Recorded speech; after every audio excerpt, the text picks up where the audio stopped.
Okay. Talay, Betwabo, peace and blessings. Yeah. Tiffany, Betwabo, great rising. Shayla, good morning, Levon. Tiffany, you talking to me? Yes, I'm okay. Talay, yep.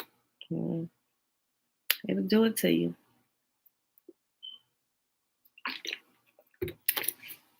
Yeah, be careful with that. With it, with the pork. Okay.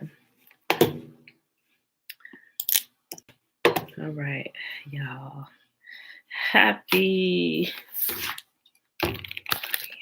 Monday. Wait, it's Monday? Yes, it's Monday. Happy Monday, beautiful people. Oh, yeah.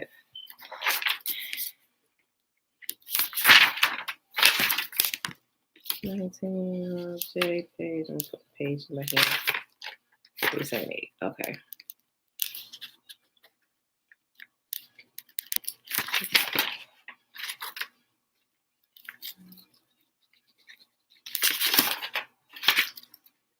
All right, beautiful people. Look, oh yeah. We got a new moon coming up. It will be the first month of the new year, and we can clearly tell. The weather might be crazy in different places, but it's starting to break a little bit, just a little bit. What I have not seen yet is earthworms this year, but I'm sure in these next couple of weeks I will start to see them. All right, beautiful people. So happy Monday. It is Monday, March the 8th. 2021, day 96 of year 3 of reading through the books of the law and the prophets, and of the 3-year consecutive day count, day 765. And today we are reading Joshua 19, 20, and 21. Okay, y'all, let me just say that if somebody come in here that doesn't normally come in and they posting rigmarole like yesterday, y'all can ignore it or you can delete it like it was somebody that came in. I even forget the name. But I noticed they were commenting. At first I just thought it was somebody, coming in or whatever, until after the video was over. And I actually went through and looked at the replies to some of the comments y'all made. It was somebody there who has a psychic page of the picture and everything. And they was responding to a few people over here on Facebook saying, inbox me for a private reading. I really got kind of heated about that, So I politely let the person know, go on now, go on about your business. And I deleted their comments. So, and I blocked them. I blocked them too. So they shouldn't be able to come back on unless they get like another account or something. But yeah, I'll give people a chance to go on here about their business because you're trespassing now, and you're trying to trespass doing stuff I know you shouldn't be doing, and I know the power that you call on to do your reading. So don't play with me. It ain't gonna fare too well for you. Just leave it like that. But I give it people, just like we read yesterday, when a couple of days it said, when you go into a town, go ahead and offer it peace. Go ahead and offer it peace. And if not, they still want to go, then I will completely annihilate. We're not doing that here on my page. I'm gonna be nice, so go ahead and get up out of here. Get out. We won't do that. Get out of here. So, and I don't want anybody to be taken by it. Not that any of y'all would, especially the ones that they sent the message to. Like y'all was already like, who is this? And so, but I appreciate that, y'all. All right, y'all. I don't come here trying to do no psychic readings on the people. So, but yeah. That was it. So let's go ahead here and do the shimmer, y'all. We don't need to do psychic readings or get readings from anybody. That comes from y'all alone, right? All right. Oh, I pulled out the blessing. Hold on. Doesn't matter. We could do the blessing beginning and end too. Look at the order that we set. All right. Hear, therefore, O Israel, and observe to do it, that it may be well with you, and that you may increase mightily, as Yahuwah, the God of our fathers, have promised us, in the land that flows with milk and honey. Hear, O Israel, Yahuwah, our God, He is one God. And you shall love Yahuwah your God with all your heart, with all your soul, and with all your might. And these words which I command you this day shall be in your heart, and you shall teach them diligently unto your children. And you shall talk of them when you sit in your house, and when you walk by the way, and when you lie down, and when you rise up. And you shall bind them for a sign upon your hand, and they shall be as frontlets between your eyes. And you shall write them upon the posts of your house and on your gates. And Yahuwah commanded us to do all these statutes, to fear Yahuwah our God for our good always, that he might preserve us alive as it is at this day. And it shall be our righteousness if we observe to do all these commandments before Yahuwah our God as he has promised us. Okay, beautiful people. YouTube, Belinda Brown, Josiah, Aliyah. Shalom, shalom, grand rising, peace and blessings. Dana, hey girl, hey. Okay, y'all. Joshua chapter 19. Trina Betwabu. Greetings, Uncle Nathaniel. Okay. All right, everybody. Joshua chapter 19. The second allotment of land went to the clans of the tribe of Simeon. Their homeland was surrounded by Judah's territory. Simeon's homeland included Beersheba, Sheba, Moladah, Hazar, Shua, Bela, Ezem, El Tolad, Bethul, Homer, Ziklag, Beth, Markaboth, Hazar, Susa, Beth Leboa, and Sharuhen, 13 towns with their surrounding villages. It also included Ain, Rimmon, Ether, and Ashan, 4 towns with their villages, including all of the surrounding villages, as far as Belath Beer, also known as Ramah of the Negev. This was the homeland allocated to the clans of the tribes of Simeon.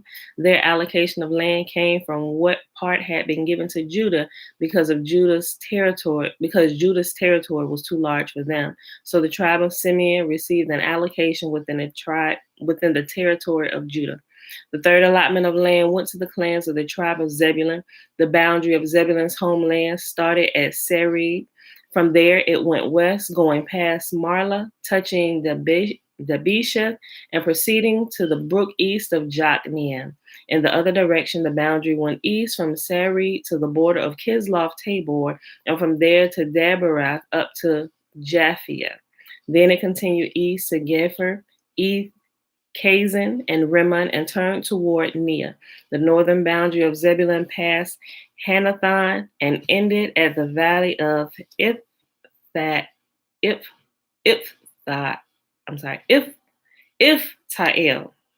Okay. The towns in these cities included Katath, Nahalel, Shimron, Idlah, and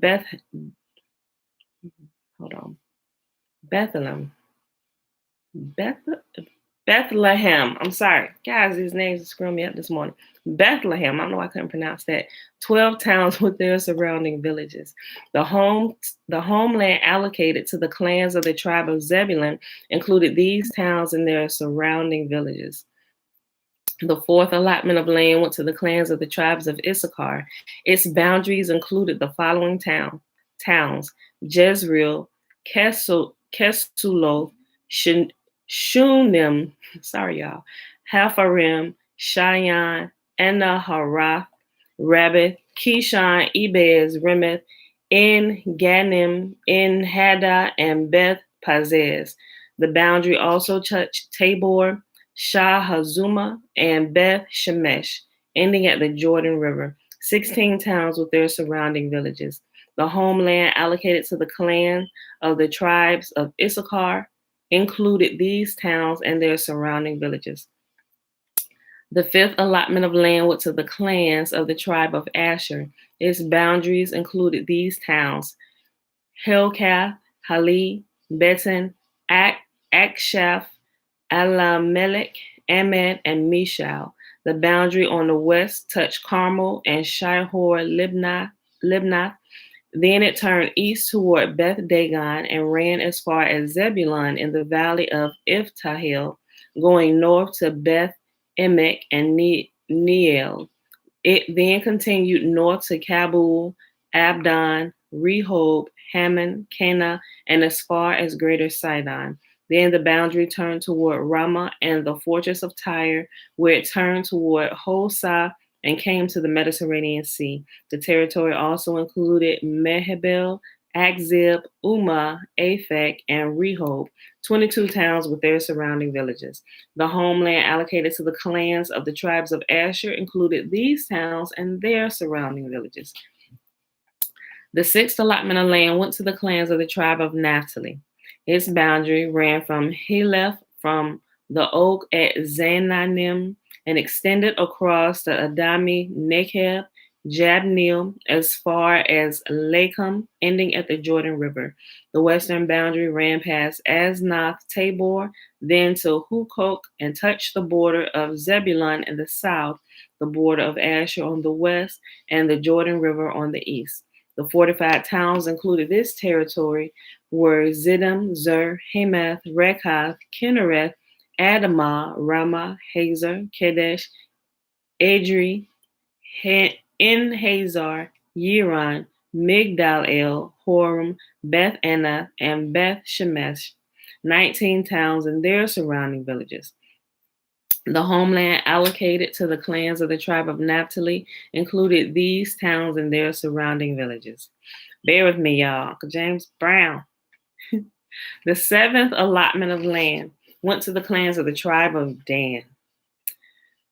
The land allocated as their homeland included the following towns: Zorah, Eshtaol, Ershemesh, Shelabim, Ajalon, Ithla, Elon, Timnah, Ekron, El Tekeh, Gibbethon, Balath, Jehud, Beni Berek, Gath Rimmon, Me, Jarkon, Raycon, and the territory across from Joppa.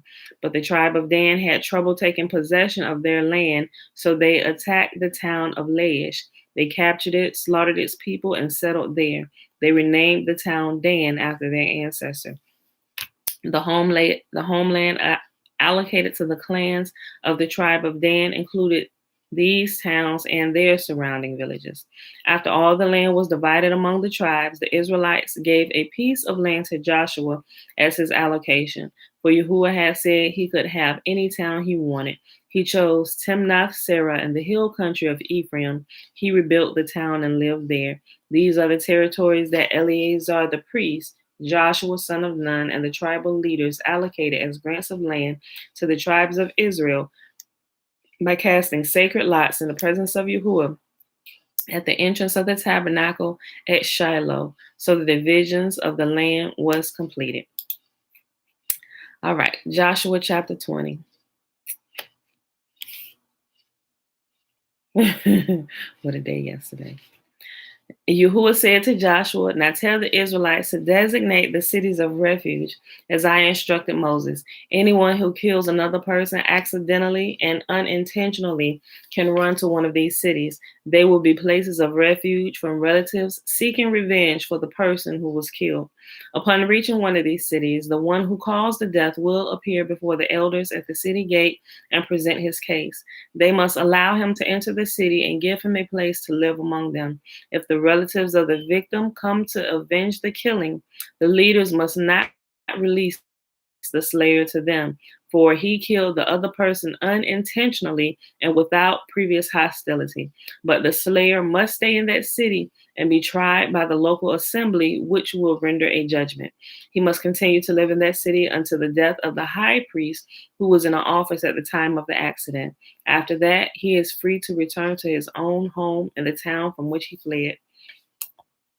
The following cities were designated as cities of refuge: Kadesh of Galilee in the hill country of Naphtali, Shechem in the hill country of Ephraim, and Kiriath Arba, that is Hebron, in the hill country of Judah. On the east side of the Jordan River across from Jericho, the following cities were designated: Bezer in the wilderness plain of the tribe of Reuben, Ramoth and Gilead in the territory of the tribe of Gad, and Golan and Bashan in the land of the tribe of Manasseh, These cities were set apart for all the Israelites, as well as foreigners living among them. Anyone who accidentally killed another person could take refuge in one of these cities. In this way, they could escape being killed and revenged prior to standing trial before the local assembly. Last chapter for the day, y'all. Before we hop over to the legends of the Jews, Joshua chapter 21. Then the leaders of the tribe of Levi came to consult with Eleazar the priest, Joshua son of Nun, and the leaders of the other tribes of Israel. They came to them at Shiloh in the land of Canaan and said, Yahuwah commanded Moses to give us towns to live in and pasture lands for our livestock. So the command of Yahuwah to the people of Israel gave So by the command of Yahuwah, the people of Israel gave the Levites the following towns and pasture lands out of their own grants of land. The descendants of Aaron, who were members of the Kohathite clan, the Kohathite clan within the tribe of Levi, were allotted 13 towns that were originally assigned to the tribes of Judah, Simeon, and Benjamin. The other families of the Kohathite clan were allotted 10 towns from the tribes of Ephraim, Dan, and the half tribe of Manasseh. The clan of Gershon was allotted 13 towns from the tribe of Issachar, Asher, Naphtali, and the half tribe of Manasseh and Bashan. The clan of Merari was allotted 12 towns from the tribes of Reuben, Gad, and Zebulun.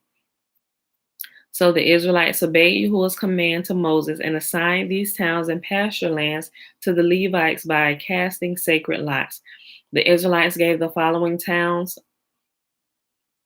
from the tribes of Judah and Simeon to the descendants of Aaron, who were members of the Kohathite clan within the tribe of Levi, since the sacred lot fell to them first. Kiriath Arba, that is Hebron, and the hill country of Judah, along with its surrounding pasture lands. Arba was an ancestor of Anak, but the open fields beyond the town and the surrounding villas were given to Caleb, son of Jephunneh, as his possession. The following towns with their pasture lands were given to the descendants of Aaron the priest: Hebron, a city of refuge for those who accidentally killed someone; Libnah, Jatir, Eshtemoa, Holon, Debir, Ain, Juttah, and Beth Shemesh, 9 towns from these 2 tribes. From the tribe of Benjamin, the priests were given the following towns with their pasture lands: Gibeon, Geba, Anathoth, and Almon, 4 towns. So in all, 13 towns with their pasture lands were given to the priests, the descendants of Aaron. The rest of the Kohathite clan from the tribe of Levi was allotted the following towns and pasture lands from the tribe of Ephraim: Shechem in the hill country of Ephraim, a city of refuge for those who accidentally killed someone; Gezer, Kibzaim, and Beth Horon, 4 towns. The following towns and pasture lands were allotted to the priests from the tribe of Dan: El-Tekeh, Gibbethon, Ajalon, and Gath-Rimmon, 4 towns. The half tribe of Manasseh allotted the following towns with their pasture lands to the priests: Tanakh, Gath-Rimmon, 2 towns. So in all, 10 towns with their pasture lands were given to the rest of the Kohathite clan. The descendants of Gershon, another clan with the tribe of Levi, received the following towns with their pasture lands from the half tribe of Manasseh: Golan and Bashan, a city of refuge for those who accidentally killed someone; and Bir Eshah, 2 towns. From the tribe of Issachar, they received the following towns with their pasture lands: Kishion, Daberath, Jarmuth, and En-Ganim, 4 towns. From the tribe of Asher, they received the following towns with their pasture lands: Mishal, Abdon, Helkath, and Rehob, 4 towns. From the tribe of Naphtali, they received the following towns with their pasture lands: Kadesh in Galilee, a city of refuge for those who accidentally killed someone; Hamath, Dor, and Kartan, 3 towns. So in all, 13 towns with their pasture lands were allotted to the clan of Gershon. The rest of the Levites, the Merari clan, were given the following towns with their pasture lands from the tribe of Zebulun: Jokneam, Karta, Dimnah, and Nahalel, 4 towns. From the tribe of Reuben, they received the following towns with their pasture lands: Bezer, Jahaz, Kedemoth, and Mephath, 4 towns. From the tribe of Gad, they received the following towns with their pasture lands: Ramoth and Gilead, a city of refuge for those who accidentally killed someone; Mahanaim, Heshbon, and Jazer, 4 towns. So in all, 12 towns were allotted to the clan of Merari. The total number of towns and pasture lands within Israelite territory given to the Levites came to 48. Every one of these towns had pasture lands surrounding it. So Yahuwah gave Israel all the land he had sworn to give to their ancestors, and they took possession of it and settled there. And Yahuwah gave them rest on every side, just as he had solemnly promised to their ancestors. None of their enemies could stand against them, for Yahuwah helped them conquer all their enemies. Not a single one of all the good promises Yahuwah had given to the family of Israel was left unfulfilled. Everything he had spoken came true. Okay, y'all, so let's hop on over here to the Legends of the Jews, starting on page 378, and we are in volume 3, chapters. We start at chapter 6. Chapter 7. Chapter 7. And it's entitled The Last Hours of Moses. Okay, y'all, let's pick it back up. Right? Okay. Wait, did we read the last hours? I don't think we read the last hours.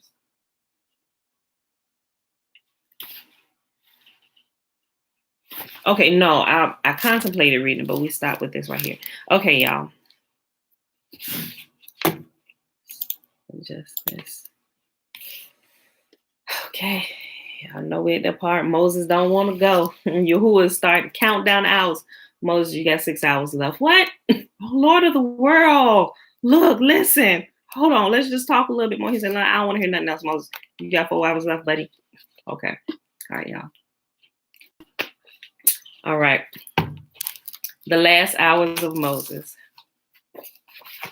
When Moses had finished looking upon the land and the field. Oh, right.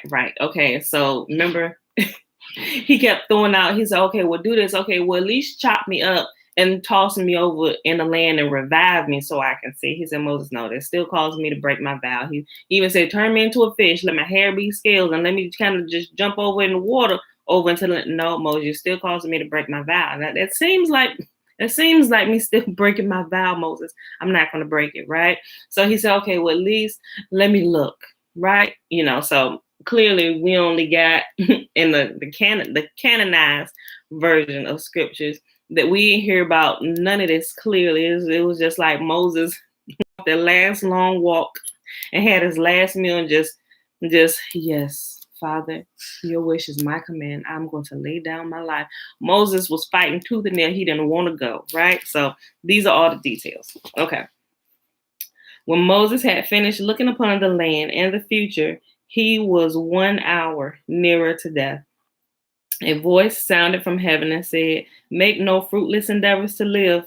Moses, however, did not desist from prayer, saying to Yahuwah, Lord of the world, let me stay on this side of Jordan with the sons of Reuben and the sons of Yahuwah, that I may be as one of them, while Joshua as king at the head of Israel shall enter into the land beyond the Jordan.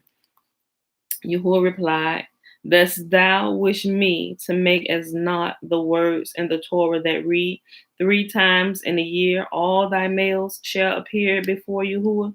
If Israel sees that thou dost not make a pilgrimage to the sanctuary, they will say, if Moses, through whom the Torah and the laws were given to us, does not make the pilgrimage to the sanctuary, how much less do we need to do so? Right. So he over here, he stayed in the land of Reuben and Gad over here. So at this time, and if Moses didn't die and it was time to go up to the place where Yahuwah put his name, which was in Jerusalem, all those ones on the other side of the Jordan would have to come up. And if Moses was still alive and he didn't go up, then it would cause Yahuwah to give lie to the Torah, the truth of the Torah, right? And that's what he's talking about. Listen. Yahuwah replied, dost thou wish me to make as naught the words in the Torah that read, 3 times in the year all thy males shall appear before Yahuwah. If Israel sees that thou dost not make a pilgrimage to the sanctuary, they will say, if Moses, through whom the Torah and the laws were given to us, does not make the pilgrimage to the sanctuary, how much less do we need to do so? Thou wouldst then cause non-observance of my commandments. I have furthermore written in the Torah through thee at the end of every 7 years, in the set time of the year of release, when all of Israel is to come appear before Yahuwah thy God in the place which he shall choose, thou shalt read this law before all of Israel in their hearing. If thou wert to live, thou should put Joshua's authority in the eyes of all of Israel to naught. For they would say, instead of learning the Torah and hearing it from the mouth of the disciple, let us rather go to the teacher and learn from him. Israel will then abandon Joshua and go to thee, so that thou wouldest cause rebellion against my Torah, in which is written that the king shall read before all of Israel the Torah in the set time of the year of release. In the meanwhile, still another hour had passed, and the voice sounded from heaven and said, how long wilt thou endeavor in vain to avert the sentence? Thou hast not only 2 hours more of life. The wicked Samael, head of evil spirits, had eagerly awaited the moment of Moses' death, for he had hoped to take his soul like that of all other mortals. Samael is the angel of death, y'all. So we've heard him throughout here, y'all know, right? Okay. The wicked Samael, head of evil spirits, had eagerly awaited the moment of Moses' death, for he had hoped to take his soul like that of all other mortals. And he said continually, when will the moment be at hand when Michael shall weep and I shall triumph? When now only 2 hours remained before Moses' death, Michael, Israel's guardian angel, began to weep, and Samael was jubilant, for now the moment he had awaited so long was very close. But Michael said to Samael, rejoice not against me, my enemy. When I fall, I shall rise. When I sit in darkness, Yahuwah shall be a light unto me. Even if I fall on the account of Moses' death, I shall rise again through Joshua, when he will conquer the 31 kings of Palestine. Even if I sit in darkness, owing to the destruction of the first and second temples, Yahuwah shall be my light on the day of Messiah. In the meanwhile, still another hour had passed, and a voice resounded from heaven and said, Moses, thou hast only 1 more hour of life. Can you imagine? That's like, oh my gosh, imagine you about to get a whooping and you looking at the clock countdown and you got your messy sister just waiting for you to get a whipping. Oh, daddy'll be home in 1 hour. Shut up. And they just, and you sitting there shaking it. That's what this reminds me of. But it's Yahuwah himself calling out, look, I'm on my way, boy. I'm turning at the mailbox. What torture, right? Listen, it will seem like it's torture to us, but I think it's a mix of both, right? It's letting you know I ain't gonna just pop up on you. I'm letting you know. So whatever you need to do, Moses, go ahead and get it. You got 1 hour left, buddy. In the meanwhile, still another hour had passed, and a voice resounded from heaven and said, Moses, thou hast only 1 more hour of life. Moses thereupon said, O Lord of the world, even if thou would not let me enter into the land of Israel, leave me at least in this world that I may live and not die. Yahuwah replied, if I shall let thee die in this world, how then can I revive thee hereafter for the future world? Thou wouldest moreover give life to the Torah, for through thee I wrote therein, neither is there any that can deliver out of my hand. Moses continued to pray. O Lord of the world, if thou dost not permit me to enter into the land of Israel, let me live like the beasts of the field and feed on the herbs and drink water. Let me live and see the world. Let me be as one of these. But Yahuwah said, let it suffice thee. Moses continued, if thou wilt not grant me this, at least let me live in this world like a bird that flies in the four directions of the world, and each day gather its food from the ground, drinks water out of the streams, and at eve return to its nest. But even this last prayer of his was denied. For Yahuwah said, thou hast already made too many words. Moses now raised up his voice and weeping and said, To whom shall I go that will now employ mercy to me? He went to every work of creation, like you getting right. Moses, come on now, man. I'm a tree, right? Look, hold on.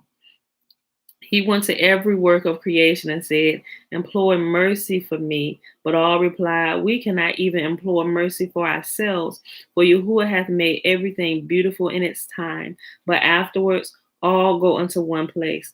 All are of the dust, and all turn to dust again. For the heavens shall vanish away like smoke, and the earth shall wax old like a garment. When Moses saw that none of the works of creation could aid him, he said, He is the rock. His work is perfect, for all his ways are judgment. A God of faithfulness and without iniquity, just and right is he. When Moses saw that he could not escape death, he called Joshua and in the presence of all Israel addressed him as follows, Behold, my son, the people that I deliver into thy hands is the people of Yahuwah. It is still in its youth, and hence is inexperienced in the observance of its commandments. Beware, therefore, lest thou speak harshly to them, for they are the children of the Holy One who called them my firstborn son Israel. He loved them before all other nations. But Yahuwah, on the other hand, at once said to Joshua, Joshua, thy teacher Moses has transferred his office to thee. Follow now in his footsteps. Take a rod and hit it upon the head. Israel is a child, hence I love him, and withhold not correction from the child. Joshua now said to Moses, O my teacher Moses, what will become of me? If I give the one a share upon a mountain, he will be sure that he will want the one in the valley. And he to whom I shall give his share in the valley will wish it to be upon the mountain. Moses, quieted him, saying, Be not afraid, for Yahuwah hath assured me that there will be peace at the distribution of land. We just finished reading the distribution of the land, right? And to the last clan, the portions of land given to the Levites that were within the other clans, right? They still had to have some place to live, although they did not per se have an inheritance of land, because Yahuwah was their inheritance, and all that was given to him, Yahuwah gave to them. Their land were within the other tribes. They didn't have separate lands outside of the lands that the other sons had, the other tribes. Moses, however, quieted him, saying, Be not afraid, for Yahuwah hath assured me that there will be peace at the distribution of land. Then Moses said, Question me regarding all the laws that are not quite clear to thee, for I shall be taken from thee, and thou shalt see me no more. Joshua replied, When, O my master, by night or by day, have I ever left thee that I should be in doubt concerning anything that thou hast taught me? Moses said, Even if thou hast no questions to ask me, come hither that I may kiss thee. Joshua went to Moses, who kissed him and wept upon his neck, and the second time blessed him, saying, Mayest thou be at peace, and Israel be at peace with thee. All right, the second one, Shalom, Joanne. Dana, sounds like my kids trying to negotiate their punishment. I'm telling you, right? Okay. The blessing of Moses. The people now came to Moses and said, The hour of thy death is at hand. And he replied, Wait until I have blessed Israel. All my life long, they had no pleasant experiences with me, for I constantly rebuked them and admonished them to fear Yahuwah and fulfill the commandments. Therefore do I not now wish to depart out of this world before I have blessed them. Moses had indeed always cherished the desire of blessing Israel, but the angel of death had never permitted him to satisfy his wish So shortly before dying, he enchained the angel of death and cast him beneath his feet, and blessed Israel in spite of their enemies, saying, Save thy people and bless thine inheritance. Feed them also and bear them up forever. Notice how Moses himself took the angel of death and put him under his feet, right? So y'all don't realize, well, some of you may realize, but we have power. We are to be the ruling forces, right? Yahuwah's people are to be the ruling forces, even really wielding more power and authority than the heavenly hosts, right? The heavenly hosts will help us and will support us, but we are to be the ruling factor here, and they are to submit to us, right? Both sides, good and evil, if you know what you're doing, right? All right. Just so you know, if you didn't know, Moses was not the first to bestow blessings, as former generations had also done so, but no blessing was as effective as his. Noah blessed his sons, but it was a divided blessing, being intended for Shem, whereas Ham, instead of being blessed, was cursed. Isaac blessed his sons, but his blessing led to a dispute, for Esau envied Jacob his blessings. Jacob blessed his sons, but even his blessing was not without a blemish. For in blessing he rebuked Reuben and called him to account for the sin he had committed. Even the number of Moses' blessings excelled that of his predecessors. For when Yahuwah created the world, he blessed Adam and Eve, and this blessing remained upon the world until the flood, when it ceased. When Noah left the ark, Yahuwah appeared before him and bestowed upon him anew the blessing that had vanished during the flood. And this blessing rested upon the world until Abraham came into the world and received a second blessing from Yahuwah, who said, And I will make of thee a great nation, and I will bless them that bless thee, and curse them that curse thee. Yahuwah then said to Abraham, Henceforth it no longer behooves me to bless my creatures in person, but I shall leave the blessing to thee. He whom thou blessest shall be blessed by me. Abraham did not, however, bless his own son Isaac, in order that the villain Esau might not have a share in that blessing.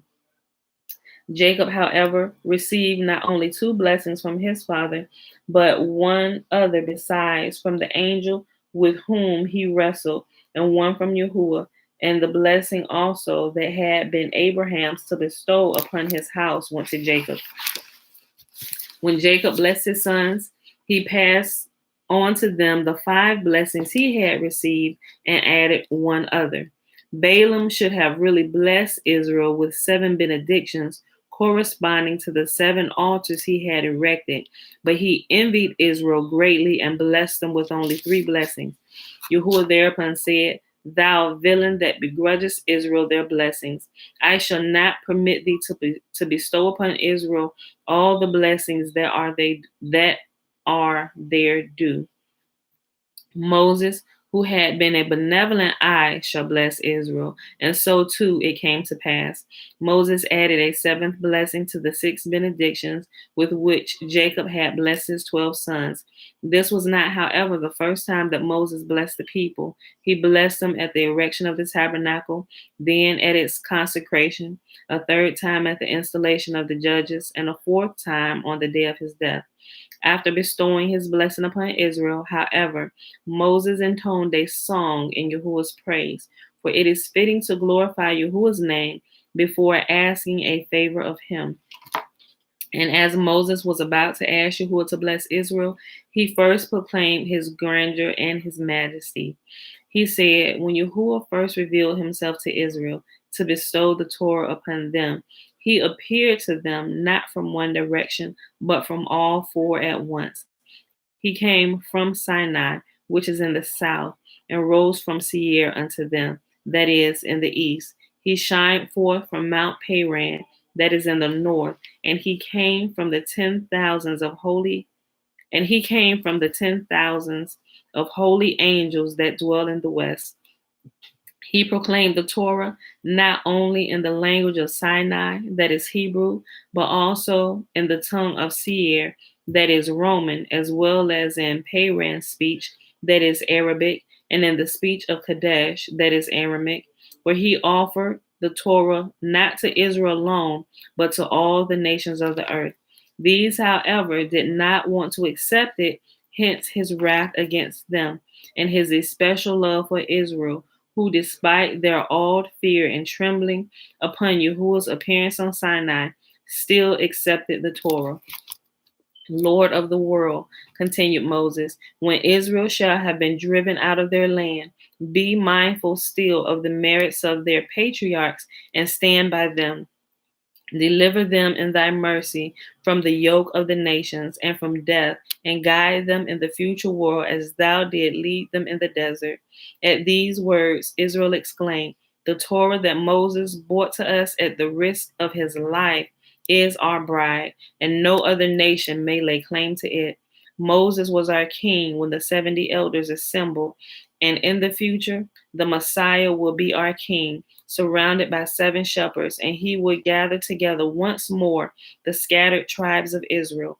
Then Moses said, Yahuwah first appeared in Egypt to deliver his people, then at Sinai gave them the Torah, and he will appear a third time to take vengeance at Edom, and will finally appear to destroy Gog. After Moses had praised and glorified Yahuwah, he began to implore his blessings for the tribes. His first prayer to Yahuwah concerned Reuben, for whom he implored forgiveness for his sins with Bilhah.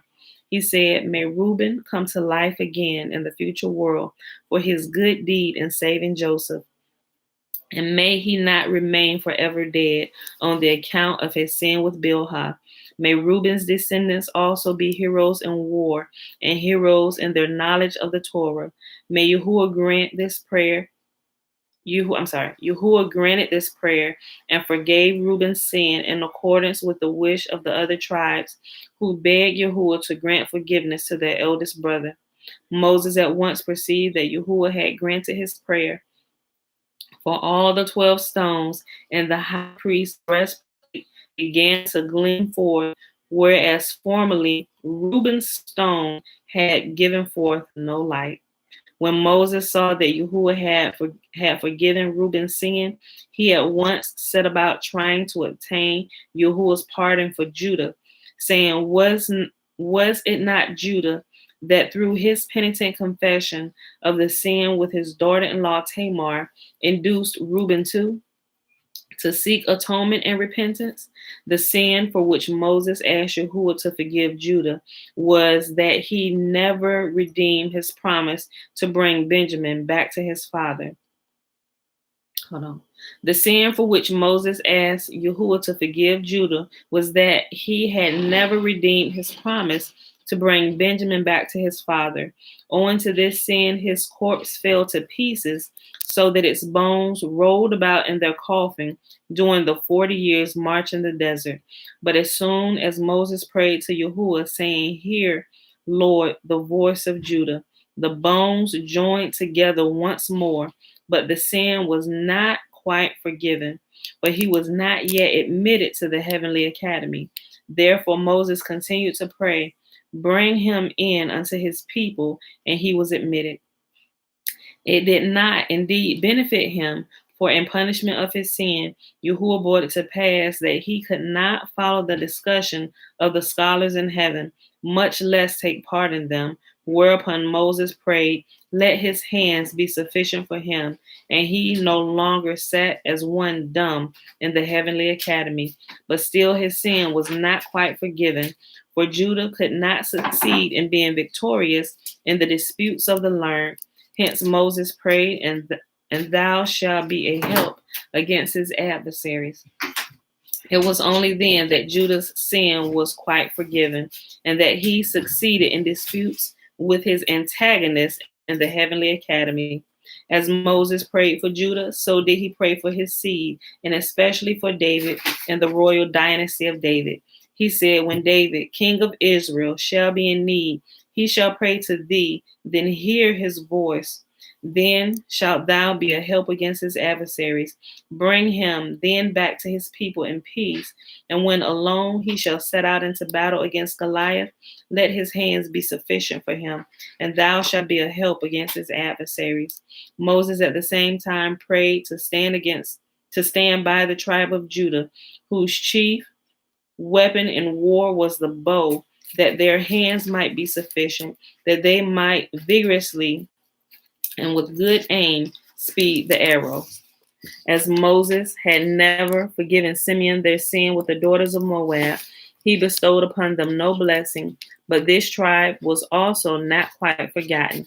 For he included this tribe in his blessing for Judah, praying to Yahuwah that he might hear Judah's voice whenever he should pray for the tribe of Simeon, when they should be in distress, and that furthermore he should give them their possession in the Holy Land beside Judah's. Simeon and Levi drank out of the same cup, for both together in their wrath slew the inhabitants of Shechem. But whereupon Levi made amends for his sin, Simeon added another one. Simeon added another new one. It was the Levites who, in their zeal for Yahuwah, slew those that worshipped the golden calf. It was a Levite, Phinehas, moreover, who in his zeal for Yahuwah slew the wicked prince of the tribe of Simeon and his mistress.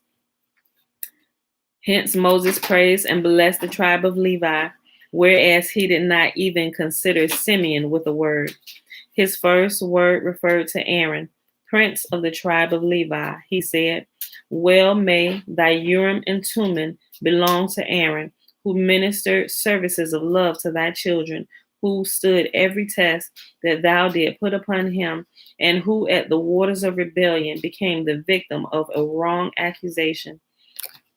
Yahuwah had then decreed against Aaron that he was to die in the desert, although not he, but Moses had trespassed against him, saying to Israel, hear now, ye rebels. As Aaron, the prince of the tribe of Levi, when Israel was still in Egypt, declaimed passionately against the people because they worship idols, so too all the tribe of Levi stood up at Yahuwah's standards when Israel worshipped the golden calf in the desert and slew the idolaters, even if they were their half-brothers or their daughters' sons. The Levites also were the only ones who, in Egypt as in the desert, remained true to Yahuwah and his teachings, and did not abandon the token of the covenant, and were not tempted to rebellion by the spies. Hence, continued Moses, shall the Levites be the only ones from whose mouth shall issue judgment and instruction for Israel.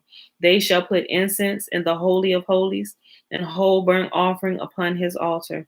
Their sacrifices shall reconcile Israel with Yahuwah, and they themselves shall be blessed with earthly goods. Thou, Lord, smitest through the loins of them that rise up against them, that dispute the priestly rights of this tribe. Thou did destroy Korah, and they that hated him, like King Uzziah, shall not rise again.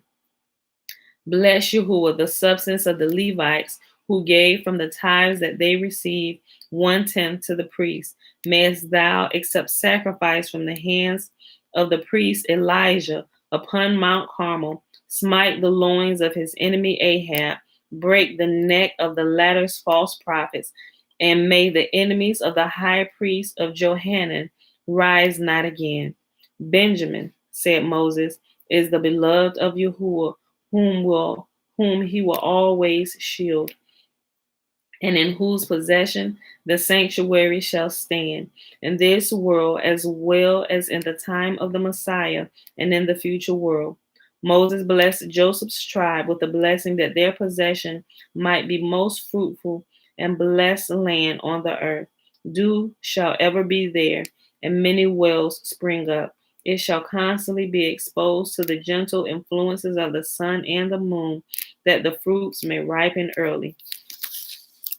Wish him, said Moses, that the blessings given him by the patriarchs and the wives of the patriarchs may be fulfilled.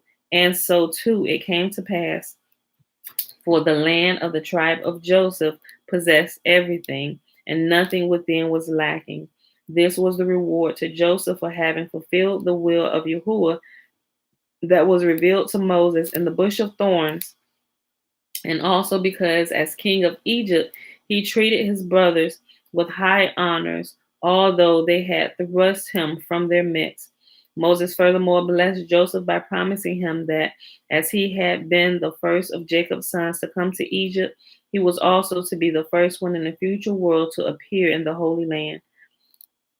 Moses proclaimed the heroism of Joseph's seed in the words, "As it is a vain thing to try to force the firstling bullock to labor, so little shall Joseph's sons be yoked into service by the empires. As the unicorn with his horns pushes away all other animals, so too shall Joseph's sons rule the nations, even to the ends of the earth." Remember, the unicorn is the rhinoceros, right? The rhinoceros pushes away his enemies with his horn, right? The Ephraimite Joshua shall destroy myriads of heathens, and the Manassite Gideon thousands of them. Zebulun was the tribe that before all the other tribes devoted itself to commerce, and in this way acted as the agent between Israel and the other nations, selling the products of Palestine to the latter and foreign wares to the former. Hence the blessing that Moses bestowed upon them. Rejoice, Zebulun, in thy going out on commercial enterprises.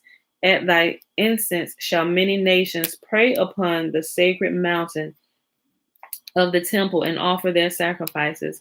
For the people that came into Zebulun's realm on matters of business used to go from thence to Jerusalem to look upon the sanctuary of the Jews, and many of them were converted through the grand impression that the life in the holy city made upon them.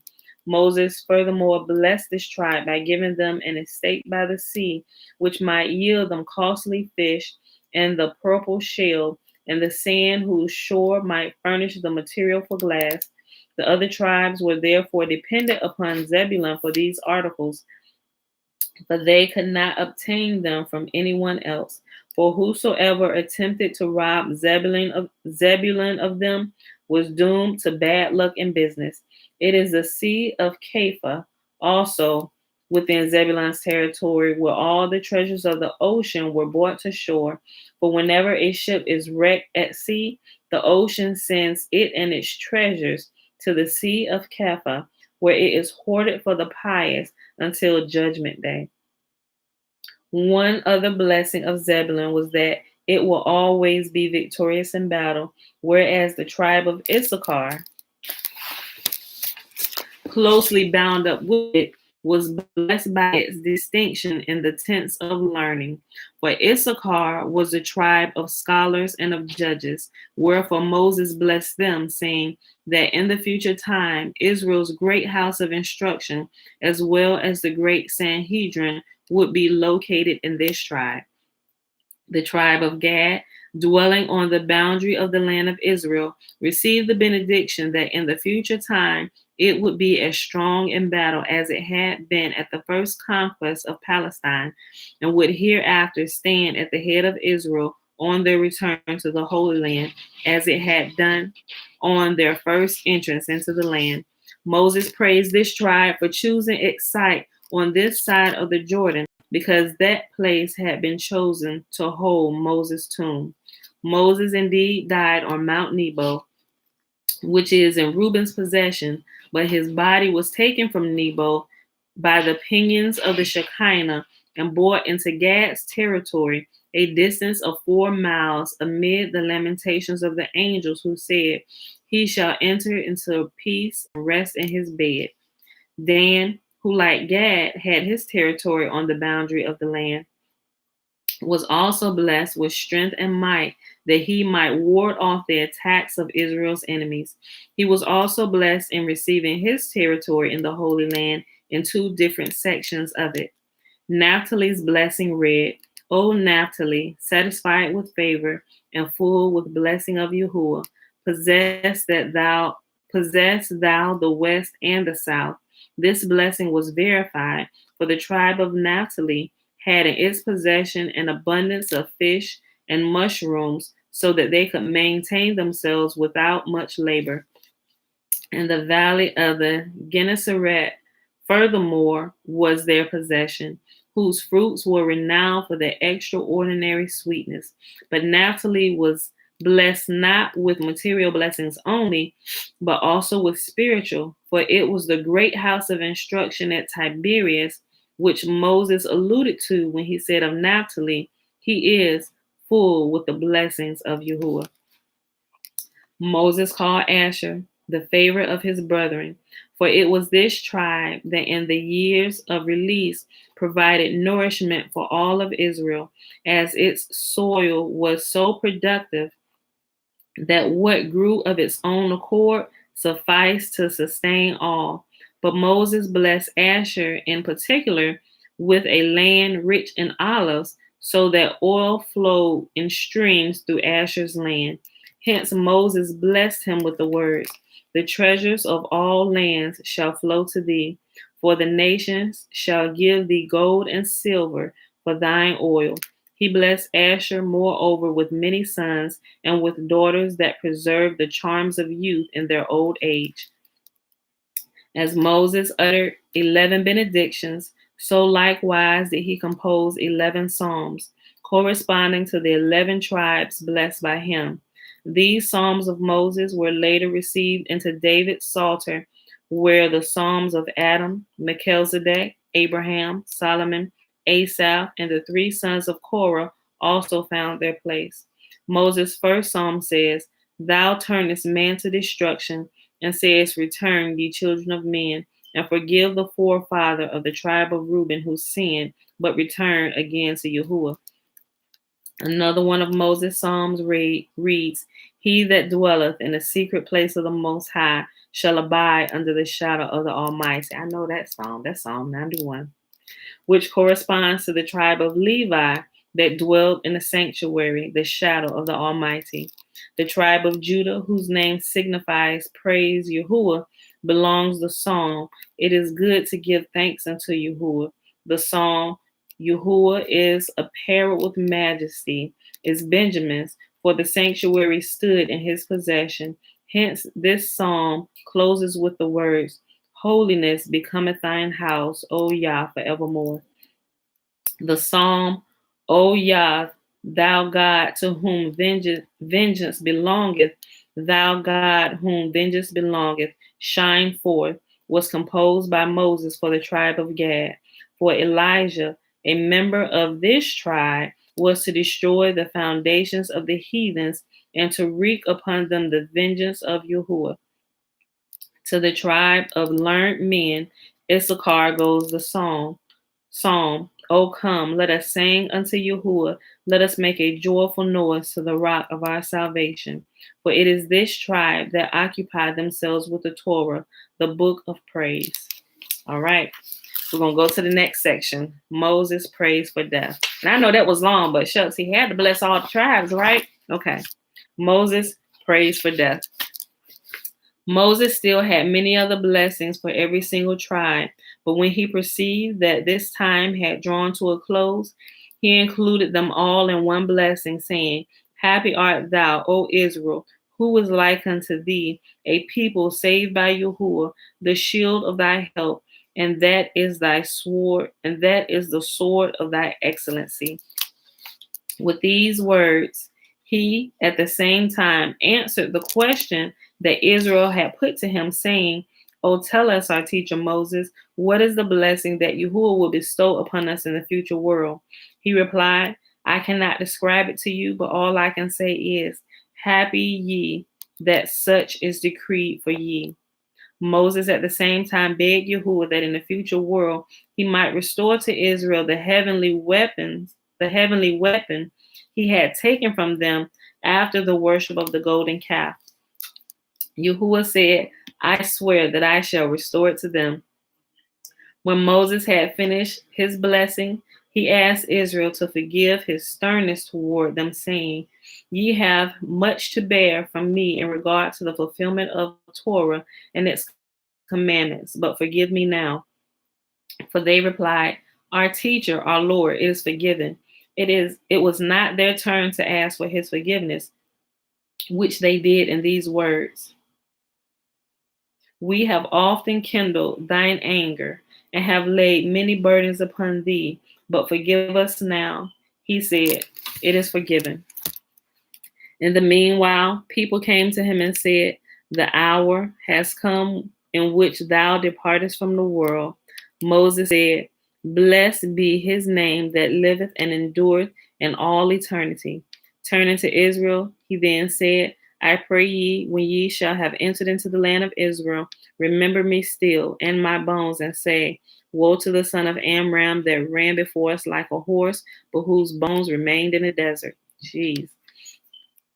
Israel said to Moses, O our teacher, what will become of us when thou art gone? He replied, When I was with ye, Yahuwah was with ye. Yet think not that all the signs and miracles that he wrought through me were performed for my sake, for much rather they were done for your sake and for his love and mercy. And if ye have faith in him, he will work your desires. Put not your trust in princes, nor in the Son of Man, in whom there is no help. For how could ye expect help from a man, a creature of flesh and blood, that cannot shield himself from death? Put therefore your trust in him, through whose word arose the world, for he liveth and endureth in all eternity. Whether ye be laden with sin or not, pour your heart before him and turn to him. Israel said, Yahuwah, he is God. The Lord, he is God. Yahuwah is our strength and our refuge. Then a voice sounded from heaven and said, Why, Moses, dost thou strive in vain? Thou had but 1/2 hour more of life in the world.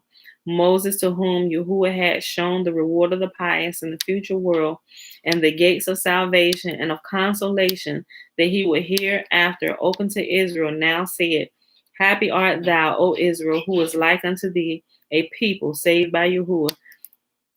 He then bade farewell to the people, weeping aloud. He said, Dwell in peace, I shall see ye again at the resurrection. And so he went forth from them, weeping aloud. Israel too broke into loud lamentation, so that their weeping ascended to the highest heavens. Moses took off his outer garment, rent his shirt, strewed dust upon his head, covered it like a mourner, and in this condition betook himself to his tent amid tears and lamentations, saying, Woe to my feet that may not enter the land of Israel. Woe to my hands that may not pluck of its fruits. Woe to my palate that may not taste the fruits of the land that flows with milk and honey. Moses then took a scroll, wrote upon it the ineffable name and the book of song, and betook himself to Joshua's tent to deliver it to him. When he arrived at Joshua's tent,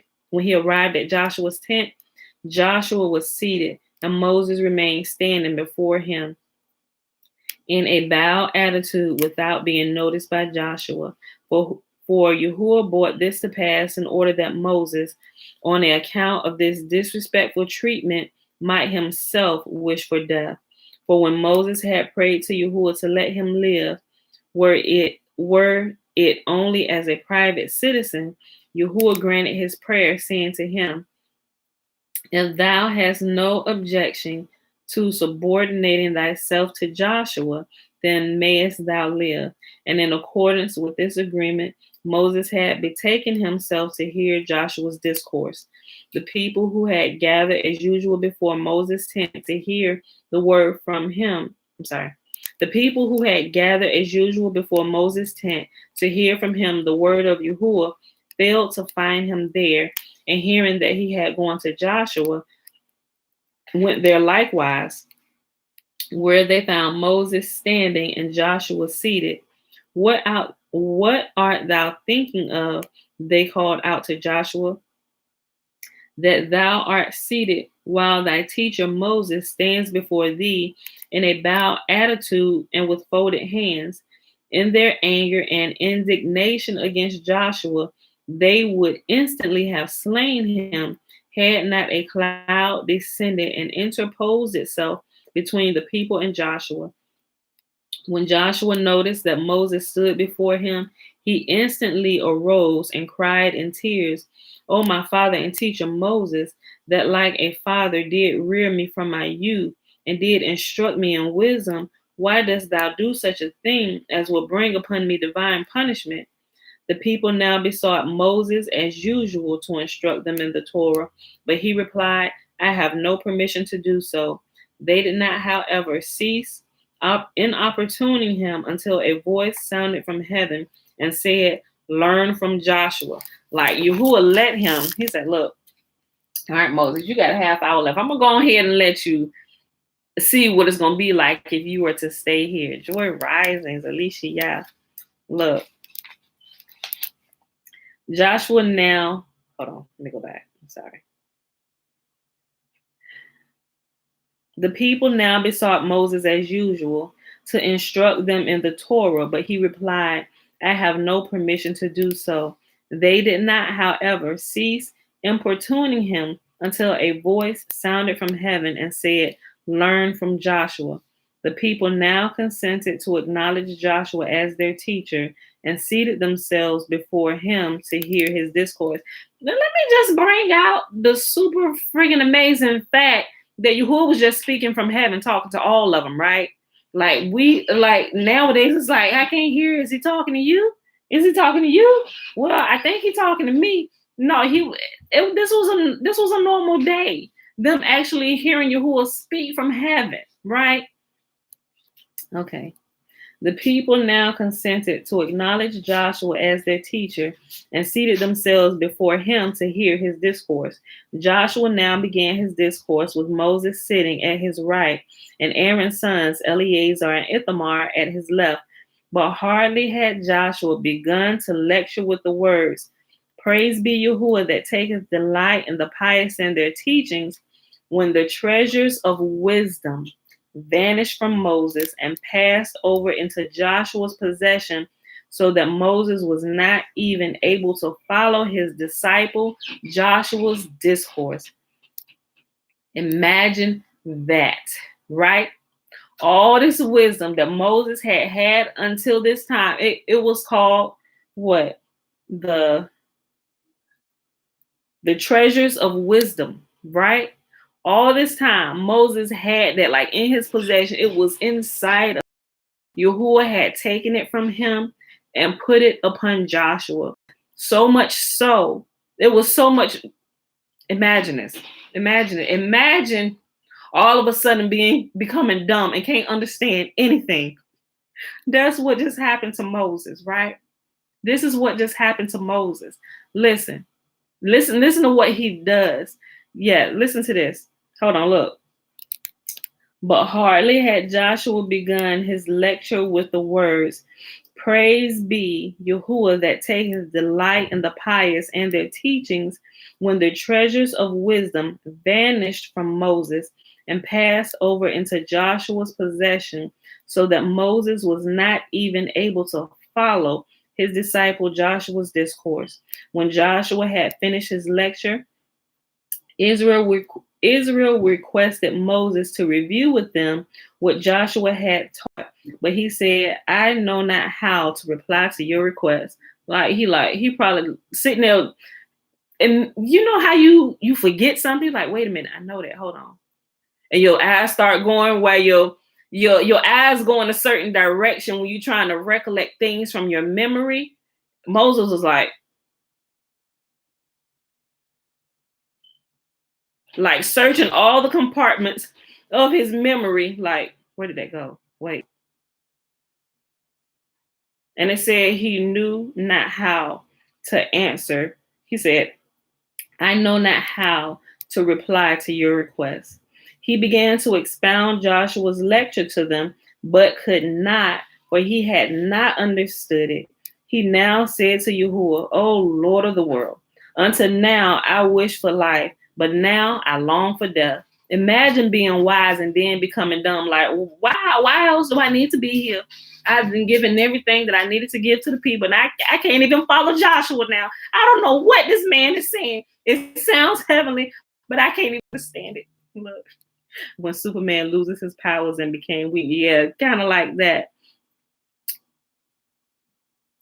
So wait, you said, so was Joshua an orphan, i.e., funny. I mean, was that a joke? You said, so was Joshua none or none? Like N-U-N or N-O-N, or a direct descendant from Yah. Like, were you joking? Was that a joke? Are you serious? A direct? Because I don't know. I don't know if you're joking. Uncle James Brown, with your question. Put it in there, and I'm going to come back to it. All right. When Joshua had finished his lecture, Israel requested Moses to review with them what Joshua had taught, but he said, I know not how to reply to your request. He began to expound Joshua's lecture to them, but could not, for he had not understood it. He now said to Yahuwah, O Lord of the world, until now I wish for life, but now I long to die, rather 100 deaths than one jealousy. All right, y'all. Samael chastised by Moses. We're going to read this next section. Serious? No, Joshua. Okay, you were serious. Okay. Sorry for laughing because I thought it was like a play on words joke. Okay. No, Joshua wasn't an orphan. He was like the son of Nun. If you go back, it gives the genealogy of his family, so son of Nun or Nun. Remember, he was actually named, I don't remember exactly, but the name Joshua was actually given to him by Moses. His name was actually Hosea, but remember all the way back when they had, I forget exactly what it was, but because of this thing that they had done in Joshua's piousness or whatever, he changed his name. He raised him as a son. Oh, Moses raised him as a son. Yeah, not like he was an orphan, but you know how you take somebody under your tutelage and they become like a son to you? That's what it was talking about. No, he had his own family there, but he was under Moses' tutelage. And that's when he said that, you raised me like a son, because he was Moses' successor, so he had to take him, you understand it. Okay. All right. Samael chastised by Moses. When Yahuwah perceived that Moses was prepared to die, he said to the angel Gabriel, go fetch me Moses' soul. But he replied, how should I presume to approach and take the soul of him that outweighs 60 myriads of mortals? Yahuwah then commissioned the angel Michael to fetch Moses' soul, but he, amid tears, refused on the same grounds as Gabriel. He's like, we are not touching him. Yahuwah then said to the angel Zagzagel, fetch me Moses' soul. He replied, O Lord of the world, I was his teacher and he my disciple. How then should I take his soul? Then Samael, who was this angel of death, then Samael appeared before Yahuwah and said, Lord of the world, is Moses Israel's teacher indeed greater than Adam, whom thou did create in thine image and thy likeness? Is Moses greater perchance than thy friend Abraham, who to glorify thy name cast himself into the fiery furnace? Is Moses greater perchance than Isaac, who permitted himself to be bound upon the altar as a sacrifice to thee? Or is he greater than thy firstborn Jacob or his 12 sons? Thy saplings, not one of them escaped me. Give me therefore permission to fetch Moses' soul. Yahuwah replied, not one of all these equals him. How too would thou take his soul from his face? How could thou approach his face that looked upon my face? From his hands, those whose hands received the Torah, how then should thou be able to approach them? From his feet touch my clouds. How then should thou be able to approach them? Nay, thou canst not approach him at all. But Samael said, however it be, I pray thee, permit me to fetch his soul. Yahuwah said, thou had my consent. Like, if Yahuwah saying, how are you going to be able, if Yahuwah stops at, well, maybe you know a little bit more than I do, so maybe I should reconsider this, right? Then Yahuwah said, thou hast my consent. Samael now went forth from Yahuwah in great glee, took his sword, girded himself with cruelty, wrapped himself in wrath, and in great rage betook himself to Moses. When Samael perceived Moses, he was preoccupied in writing the ineffable name. Dart of fire shot from his mouth. The radiance of his face and his eyes shone like the sun, so that he seemed like an angel of the host of Yahuwah. And Samael, in fear and trembling, thought it was true when the other angels declared that they could not seize Moses' soul.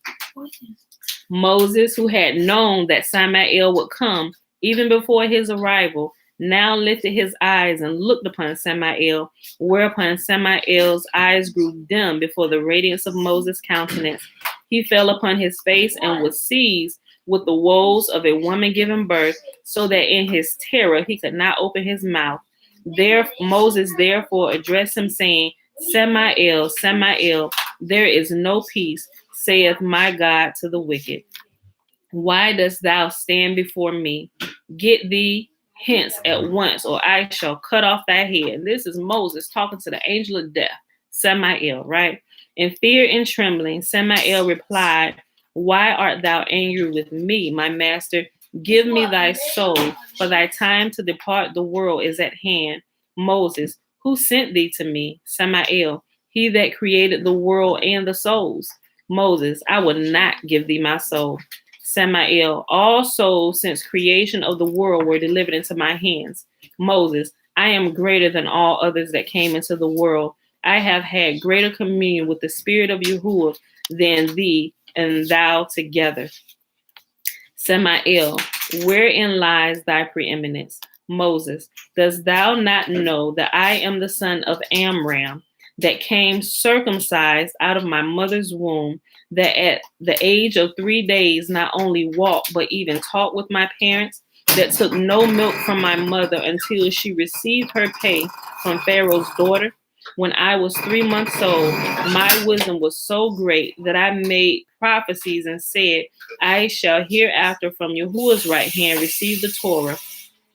At the age of 6 months, I entered Pharaoh's palace and took the crown from his head. When I was 80 years old, I brought 10 plagues upon Pharaoh that turned the bitter water into sweet, that mounted into heaven, and there spoke face to face with Yahuwah. I hewed out 2 tablets of stone upon which Yahuwah, at my request, wrote the Torah. Oh, right. Moses, look, read that again. You getting right cocky, ain't he? Look. Hold on. Look. It was I too that turned the bitter water into sweet, that mounted into heaven, and there spoke face to face with Yahuwah. I hewed out 2 tablets of stone upon which Yahuwah, at my request, wrote the Torah. 120 days and as many nights did I dwell in heaven, where I dwelt under the throne of glory, like an angel. During all this time, ate no bread and drank no water. I conquered the inhabitants of heaven, made known their secrets to mankind, received the Torah from Yahuwah's right hand, and at his command wrote 613 commandments, which I then taught to Israel. I furthermore waged war against the heroes of Sihon and Og that had been created before the flood and were so tall that the waters of the flood did not even reach their ankles. In battle, when I bade sun and moon stand still, and with my staff slew the 2 heroes. Were perchance is there in the world a mortal who could do all of this? How darest thou, wicked one, presume to wish to seize my pure soul that was given me in holiness and purity by Yahuwah, the Lord of pureness, by the Lord of holiness and purity? Thou hast no power to sit where I sit, or to stand where I stand. Get thee hence, I will not give thee my soul. Samael, now in terror, returned to Yahuwah. It's like, okay, who do I feel? Do I fear Moses or do I fear Yahuwah? He running between the two. He's like, maybe I should listen to Michael and Gabriel. They said, we ain't touching him. We ain't, no, we can't, Father, we can't do that. We'll obey all your commands, but we cannot touch the soul of Moses. We can't do that. Samael, now in terror, returned to Yahuwah and reported Moses' words to him. Yahuwah's wrath against Samael was now kindled, and he said to him, Go fetch me Moses' soul, for if thou do not do so, I shall discharge from thee thine office of taking men's soul. Hold on. For if thou dost not do so, I shall discharge thee from thine office of taking men's souls and shall invest another with it. So Yahuwah just said, look, if you don't go fetch me Moses' soul, I'm going to make somebody else the angel of death. They going to get to take other people's souls. So either you go do it or I'm going to take your office from you and give it to another. Samael implored Yahuwah, saying, O Lord of the world, whose deeds are terrible, bid me go to Gehenna and there turn uppermost to the undermost and the undermost to the uppermost, and I shall do so at once without a moment's hesitation. But I cannot appear before Moses. Read that again. Samael implored Yahuwah, saying, O Lord of the world, whose deeds are terrible, bid me to go to Gehenna and there turn uppermost unto undermost and undermost to uppermost. He said, let me go to Gehenna and flip it upside down. He said, that I can do. He said, but I cannot go stand before Moses. I shall do so at once without a moment's hesitation, but I cannot appear before Moses. Yahuwah, why not, pray? Samael, I cannot do it because he is like the princes in thy great chariot. Lightning flashes and fiery darts issue from his mouth when he speaks to me, just as it is with the seraphim when they laud and praise and glorify thee. I pray thee, therefore, send me not to him. I cannot appear before him. But Yahuwah in wrath said to Samael, Go, fetch me Moses' soul.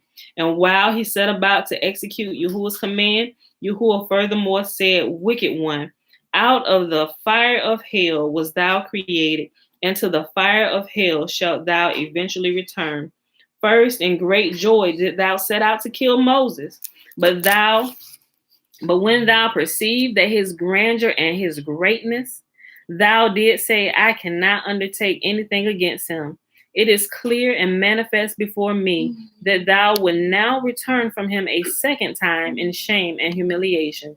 Samael now drew his sword out of its sheath, and in a towering fury betook himself to Moses, saying, Either I shall kill him or he shall kill me. No, he going back. He said, no holds bar.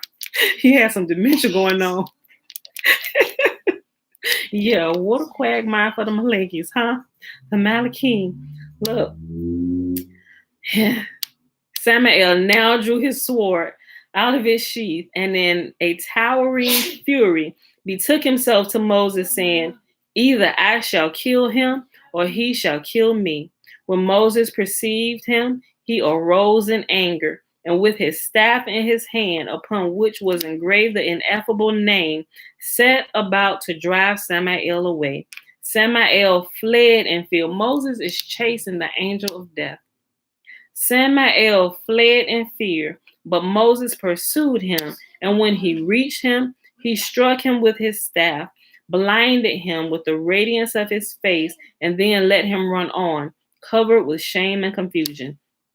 He was not far from killing him, but a voice resounded from heaven, said, Let him live, Moses, for the world is in need of him. So Moses had to content himself with Samael's chastisement. We here, so let's go on. Oh man. Ooh. Should we read it? Oh man. Oh, it's Monday. Look. This next section is Yahuwah kisses Moses. So we're gonna do it, y'all. Y'all gotta go look, listen to this. We worked up until this point, right? Listen, look. Yahuwah kisses Moses' soul. In the meantime, Moses' time was at an end. A voice from heaven resounded, saying, Why, Moses, dost thou strive in vain? Thy last second is at hand. Moses instantly stood up for prayer and said, Lord of the world, be mindful of the day on which thou did reveal thyself to me in the bush of thorns, and be mindful also of the day when I ascended into heaven, and during 40 days partook of neither food nor drink. Thou, gracious and merciful, deliver me not into the hand of Samael. Yahuwah replied, I have heard thy prayer. I myself shall attend to thee and bury thee. Moses now sanctified himself, as do the seraphim that surround the divine majesty, whereupon Yahuwah from the highest heavens revealed himself to receive Moses' soul. When Moses beheld the Holy One, blessed be his name, he fell upon his face and said, Lord of the world, in love didst thou create the world, and in love thou didst guide it. Treat me also with love, and deliver me not into the hands of the angel of death.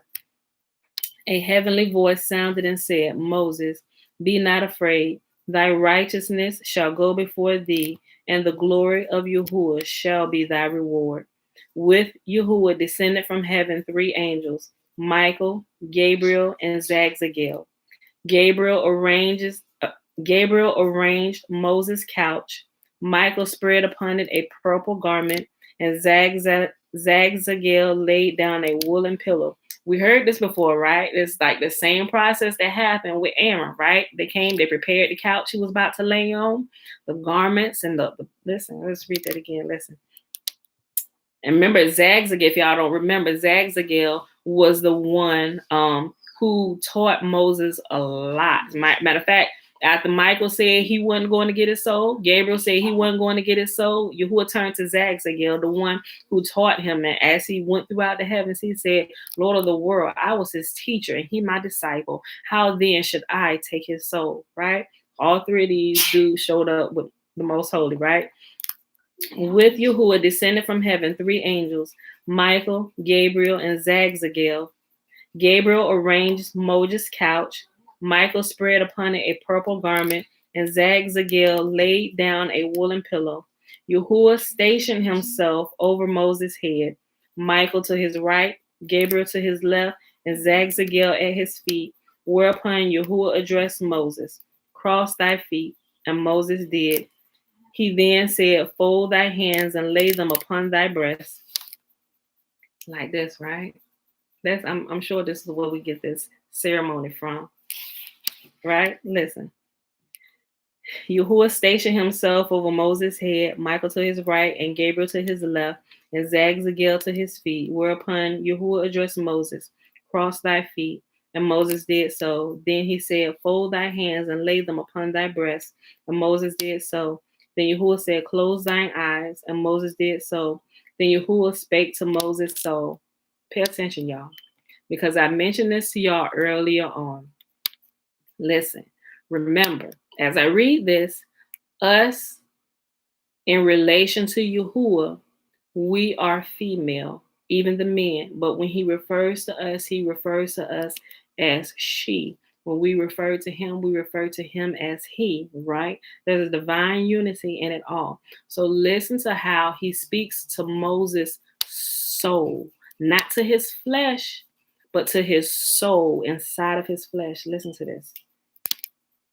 Then Yahuwah said, Close thy eyes, and Moses did so. Then Yahuwah spake to Moses' soul, My daughter, 120 years had I decreed that thou should dwell in this righteous man's body, but hesitate not now to leave it, for thy time is run. The soul replied, I know that thou art the God of the spirits and souls, and that in thy hand are all the souls of the living and the dead. Thou did create me and put me into the body of this righteous man. Is there anywhere in the world a body so pure and holy as this? Never a fly rested upon it. Never did leprosy show itself upon it. Therefore do I love it, and I do not wish to leave it. Yahuwah replied, Hesitate not, my daughter. Thine end hath come. I myself shall take thee to the highest heavens and let thee dwell under the throne of my glory, like the seraphim, Ophanim, cherubim, and other angels. But the soul replied, Lord of the world, I desire to remain with this righteous man, for whereas the two angels, Azza and Azael, when they descended from heaven to earth, corrupted their way of life and loved the daughters of the earth, so that in punishment thou didst suspend them between heaven and earth. The son of Amram, a creature of flesh and blood, from the day upon which thou didst reveal thyself from the bush of thorns, has lived apart from his wife. Let me therefore remain where I am. When Moses saw that his soul, look, when Moses saw that his soul, like, I'm like, I know what this is saying, like, because have y'all, look, I experience it in those like in between moments from wake and sleep, when your mind is conscious of what is around you, but I hear my soul speaking. It's like two different things happening simultaneously at one time, right? And I can tell the difference of the voices between my soul speaking to me and the voice of the most holy speaking to me. I'm sure y'all have, but I'm telling you, it is the wildest thing, right? And sometimes I can hear my soul giving me instruction upon awakening. That's the best way I can explain it, y'all. Like, it's just like, okay, I'll do that today. Like, I'm just so used to it now, but I know exactly, as this is explaining this, the first time I read it, I was like, yeah, that can happen. I've experienced that, the soul talking. Look, and Moses like, look, what's going on? Okay, look, I'm gonna keep reading. Stop. Okay, look, let me go back. Okay, I'll go back here. But the soul replied, Lord of the world, I desire to remain with this righteous man. For whereas the two angels, Azza and Azazel, when they descended from heaven to earth, corrupted their way of life and loved the daughters of the earth, so that in punishment thou didst suspend them between heaven and earth. The son of Amram, a creature of flesh and blood, from the day upon which thou didst reveal thyself from the bush of thorns, has lived apart from his wife. Let me therefore remain where I am. When Moses saw that his soul refused to leave him, he said to her, Is this because the angel of death wished to show his power over thee? The soul replied, Nay, Yahuwah doth not wish to deliver me into the hands of death. Moses, will thou perchance weep when the others will weep at my departure? The soul, Yahuwah hath delivered my eyes from tears. Moses, will thou perchance go into hell when I am dead? The soul, I will walk before Yahuwah in the land of the living. When Moses heard these words, he permitted his soul to leave him, saying unto her, Return unto thy rest, O my soul, for Yahuwah hath dealt bountifully with thee. Yahuwah thereupon took Moses' soul by kissing him upon the mouth.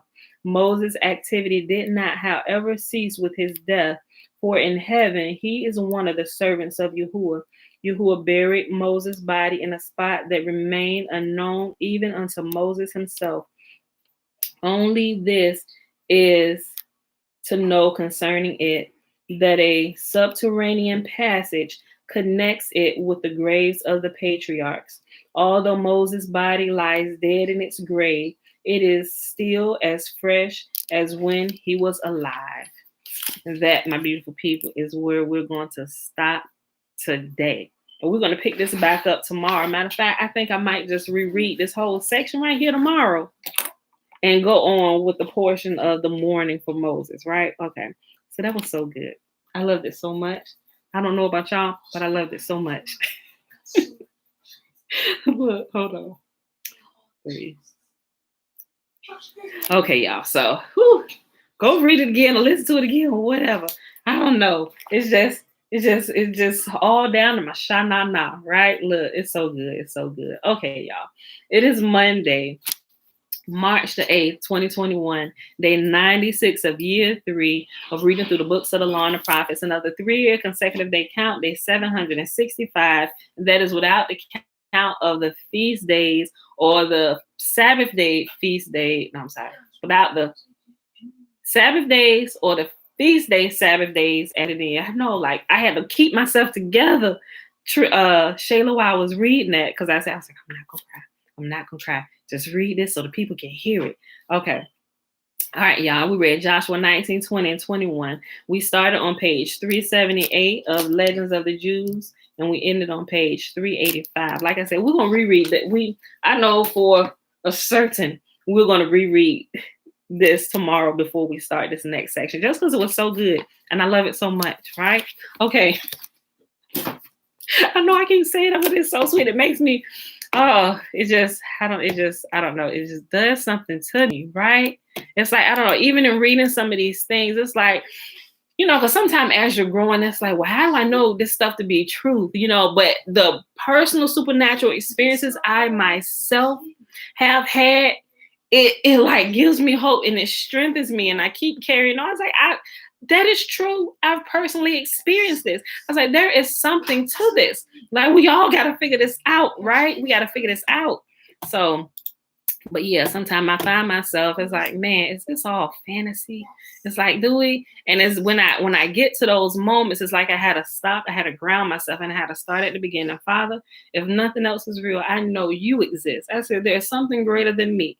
I said, because these experiences that happen supernaturally outside of my control is something beyond me that I don't quite understand. So I know that there's an unseen world that I don't see. And from there, I began to build myself up and remember all the supernatural experiences and things that have happened to me in the flesh, and it regrounds me.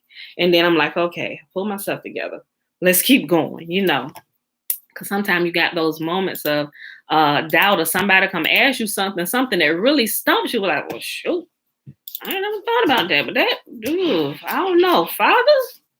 Is this really for real? I have those moments just like everybody else, but I gotta stop myself. Mom, yes, baby girl. I'm hungry. You hungry? Okay, I'm about to fix you something to eat right now. And I just kind of go through that process and remind myself and look at different things, and it's just different occurrences where I clear that was not me. That was not of my doing.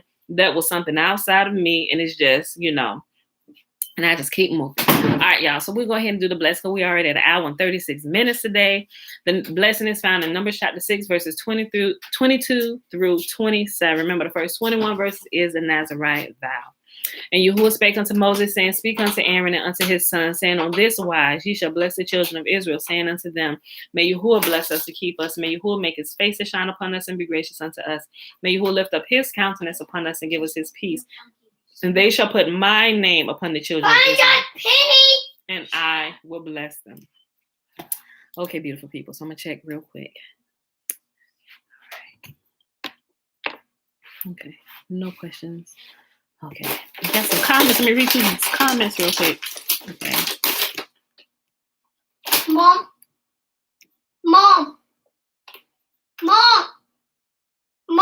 Yes. What is in here? Because it's coffee, Tootie. Keep it fresh in the freezer. Oh, yeah. You talking about Samael. Aliyah said, sheesh. Remember, he was the same one who hated Adam and Eve and didn't want to bow down to Adam, right? Let's see. Yeah, I know, right? Feels good hearing how much power we've had with the Most High. You're welcome. Yeah, so I look at some of these things like, man, all these things, like seriously, all the heavenly hosts really should be under our command. But as we went into captivity and as we turned away, why? Because they submit to holiness and righteousness, right? And if we are not standing our proper post in holiness and righteousness, it's like they're ready to take us out. It's like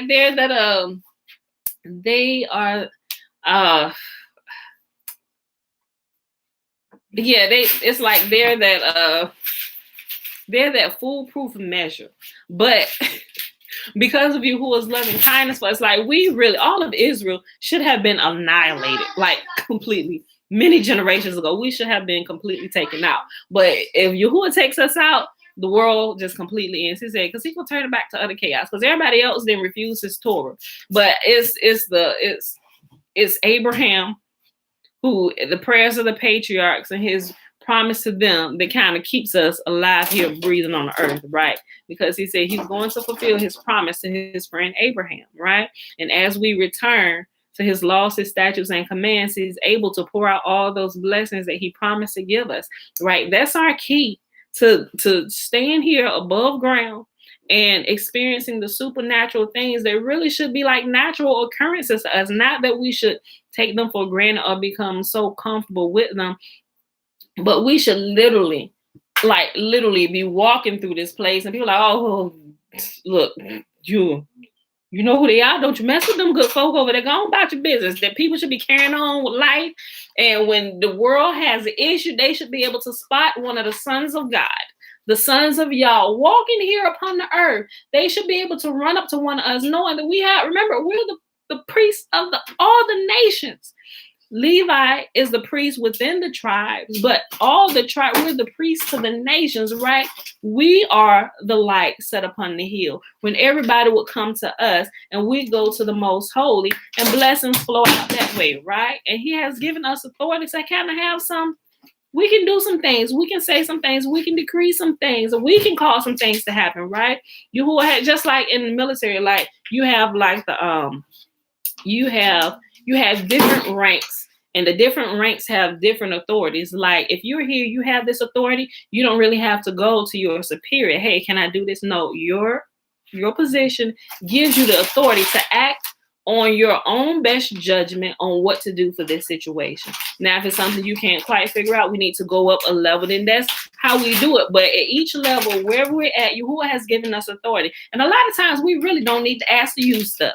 If we've grown and the supernatural, we understand some things, we ain't got to go ask Father, can I use this? Because they pissing me off right now. This not that you're going to use it just because you can't get your anger under control.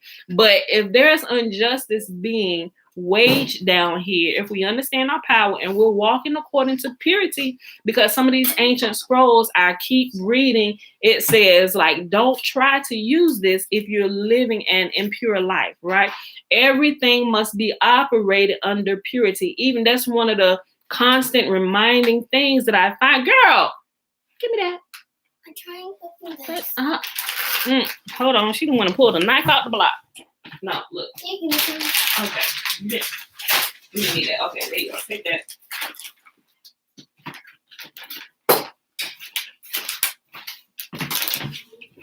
Lord, have mercy. Gonna watch these little tiny children. She want to pull one of my Ginsu knives out the block so she can open up the bag of stuff.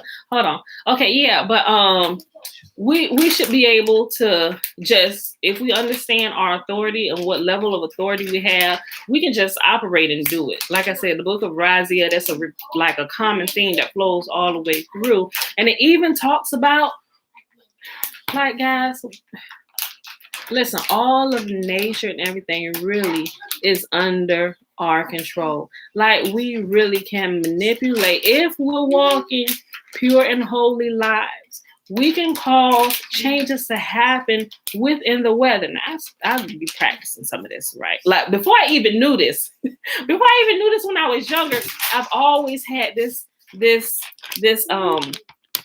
love for nature and wanting to, like, I would practice stuff, not like I'm doing magic skills or nothing, but like, Father, let it rain or something like that. Or when it's raining, I would like, let the rain cease. You know, so I would do stuff like that all growing up. And one time, let me tell you, one time I did it. We were driving. Now, it don't always happen, but I have seen the response to those prayers, the, what do you want to call it, commands, when and it's not just to do it to see, but there really I found that there really has to be like something really happening that could turn into a dangerous situation where I will see it work. Okay, one example.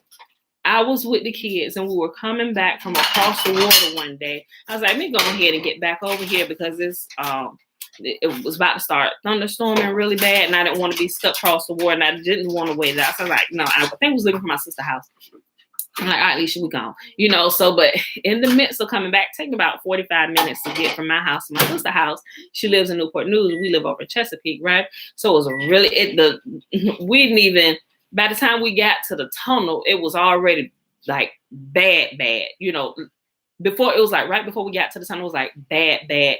So much so where, you know how it's raining so hard that your wipers aren't going fast enough, and we could not see, you know, and it had become overcast and it was dark. It was probably about 6, you know, and it wasn't cold. It was like the summertime. It was the summertime.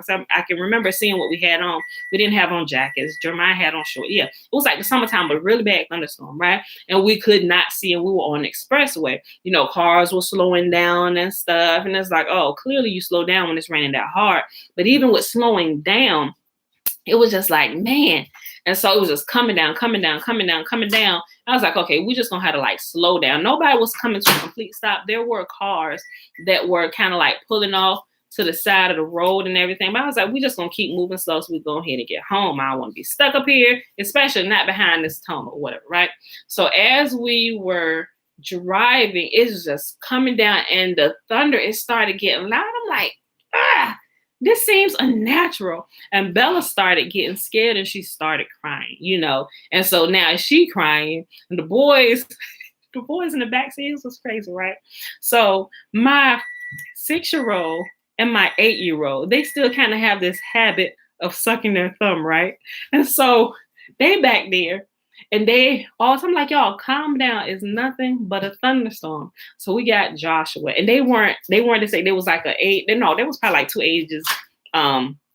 This has probably been like 2 years now, because Joshua was 10 now. So they was like 8, 6, 4, and 2. Right. So, and Joshua was like, he was praying. He's like, Mom, can you pray? And Joshua turned to Josiah. He said, it's probably because you won't stop sucking your thumb.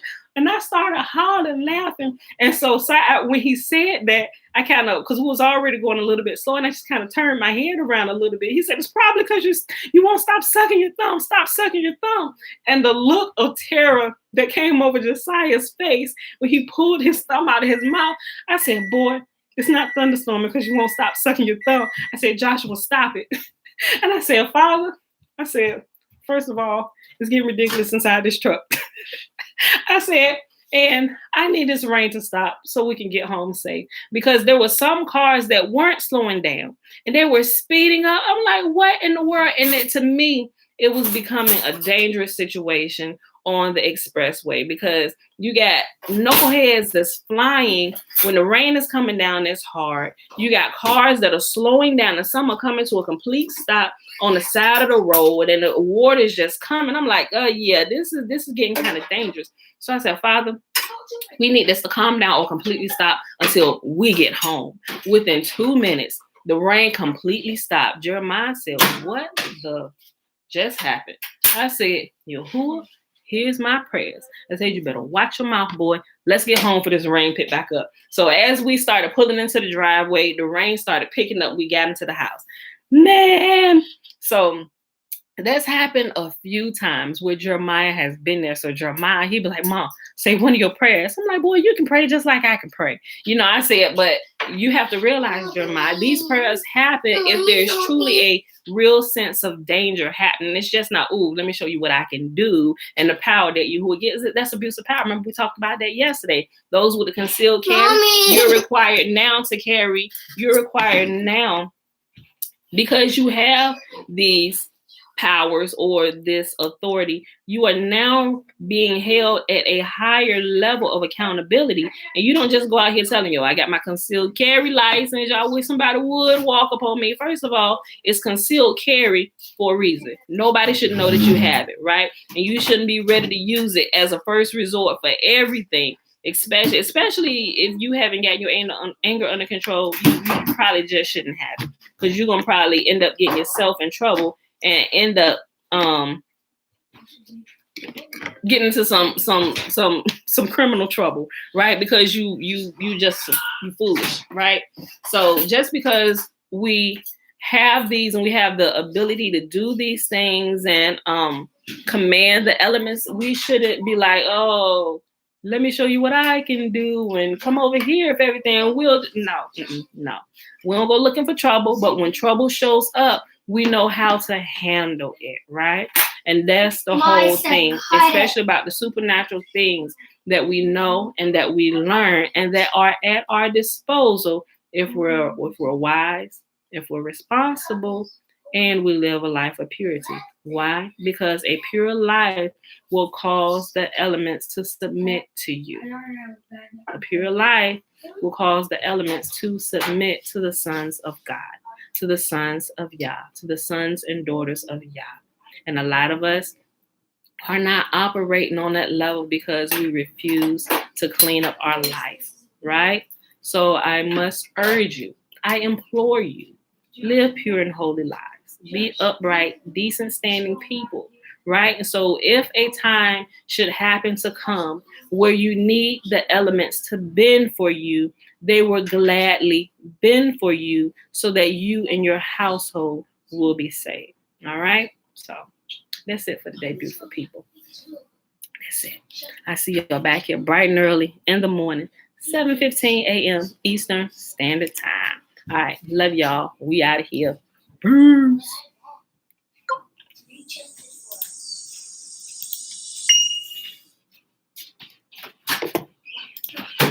Come on.